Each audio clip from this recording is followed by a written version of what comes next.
And federal MP for Macquarie, Susan Templeman, says her community of the Blue Mountains and Hawkesbury is surrounded by 3 fires, and tomorrow is expected to bring weather conditions that will only fan the flames.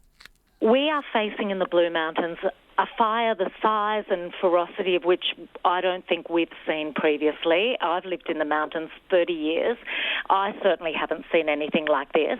And I talk to the older rural firefighters who are all volunteers, and I say to them, so, you've been out there, what do you reckon? And they say, oh, geez, I haven't seen ever anything like this before. So it is a fierce fire. It's on a massive fire front, and in fact my community is surrounded by 3 different fires that could all be heading towards and are heading towards it. That sounds pretty scary. Look, it is, and what we've got tomorrow is a day where they are predicting temperatures of up to 47 degrees. Now, we're used to saying that if it's in the mid-30s, it's a bit of a hot one, but we're regularly now seeing days in the 40s. 47 is exceptional, and what that does to the fire, today, for instance, it's only in the 20s, and the fire sort of goes to sleep a bit, but we know that as the heat and the wind picks up, because we're not just getting hot days, we're getting really windy days, that the fire wakes up and takes off. And they're never quite sure exactly where it will pop up, and that did some unexpected things yesterday, but that is the fear for tomorrow. And so some people are making the choice to leave their home, prepare it as best they can, and leave the area because we are concerned about lives. Well, if you have 3 fires that are basically surrounding you, are people being told to get out, or are they just choosing to go? People are choosing to go. They're being given the advice. The advice we have here is have your own bushfire plan. And that plan might mean that you choose to stay and defend your property because you've built a house to the high bushfire standards that came in about 15, 20 years ago. Or it might be your house is older and doesn't meet those standards and won't withstand a big wall of fire, or might not even withstand ember attack, where those embers are flying several kilometres in front of the main fire front.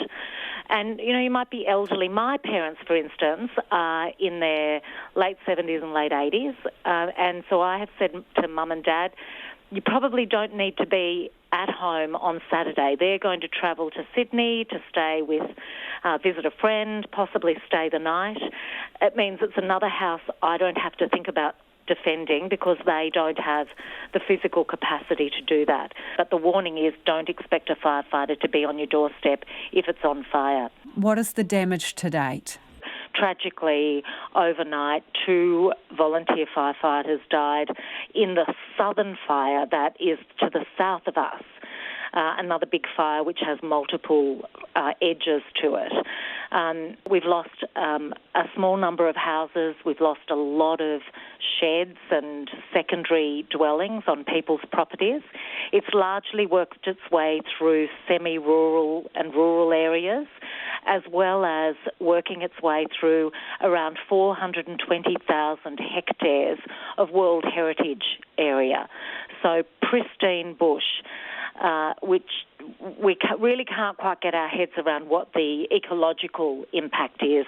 But this is koala country, so, koalas, wombats, all our beautiful native animals, there will be casualties there. So it's just a massive fire. We've been watching the pictures here and the terrible haze over Sydney and beyond and these raging fires. It looks, simply apocalyptic. I mean, how would you describe it? Well, one of my team members walked out of the office yesterday and called me and said, oh my goodness, the winds come up. It's like Armageddon. And that's how she described it. It is, it's grey and sort of browny, hazy, grey, dusty. When yesterday there were little bits of ash falling everywhere, and I'm talking kilometres and kilometres away from the fire front, and you'd open your door of your car and next thing there'd be all this ash falling on you, tiny little bits. So it's really, unpleasant is not strong enough a word. I haven't exercised outside for weeks and weeks because the smoke has been too bad. Not even going for a walk. You're just you're breathing it and feeling it and it's on your skin. So it's pretty grotty. And that was the federal MP for Macquarie, Susan Templeman.